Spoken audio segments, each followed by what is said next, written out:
국민의힘이 탄핵 반대 집회에 대거 참석하고 단식 농성까지 하며 아스팔트 정치에 나섰지만 갈수록 민심에서 멀어지고 있습니다. 정권 교체로는 커지고 대선 주자 가상 양자 대결에서 여권 주자는 야권 주자에게 크게 밀립니다. 리얼미터 조사는 직전주에 비해서 정권 교체론이 6.1%포인트 올랐고 정권 연장론은 6.3%포인트 내려갔습니다. 지난주 3.7%포인트에 그쳤던 격차가 일주일 만에 16.1%포인트로 확대된 것입니다. 차기 대선 양자 대결 조사에서 이재명 대표는 김문수, 오세훈, 홍준표에 맞서 50%를 넘었습니다. 국민의힘 극우화가 민심 이반을 불러왔다고 분석됩니다.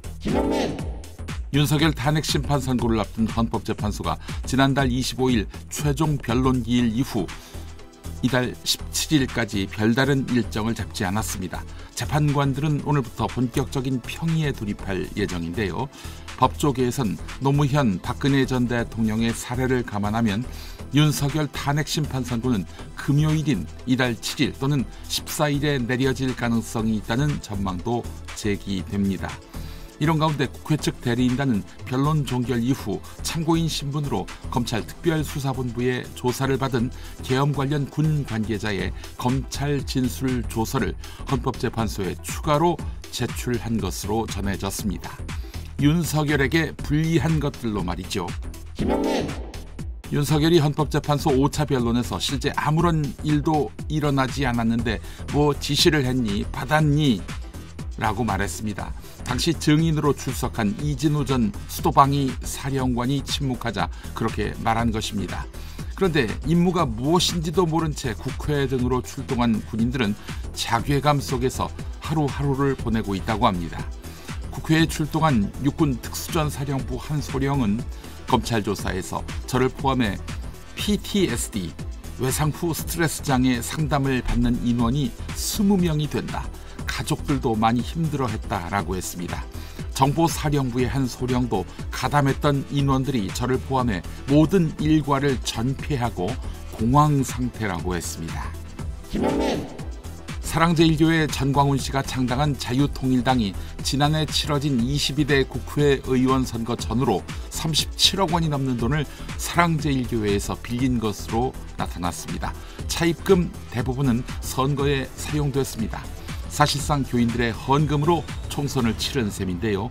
문제는 자유통일당이 당시 50억 원이 넘는 원금과 이자를 상환할 형편이 아니었다는 점입니다.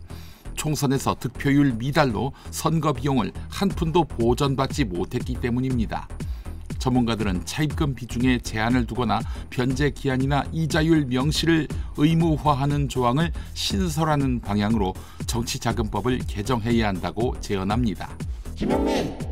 한국의 경제 성장률이 올해 1분기까지 지난 분기 대비 4분기 연속 0.2% 이하를 기록할 전망입니다. 1960년 통계 작성 이후 처음인데요. 트럼프발 쇼크가 상륙하기도 전에 한국의 경제 체력이 이미 쇠약해진 상태라는 의미입니다.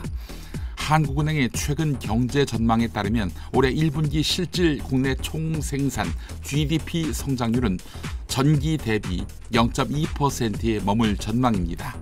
GDP의 48%를 차지하는 민간 소비 부진이 이어지는 가운데 수출에도 경고등이 켜졌습니다. 최근 4분기 동안 성장이 제자리 걸음을 한 셈인데요.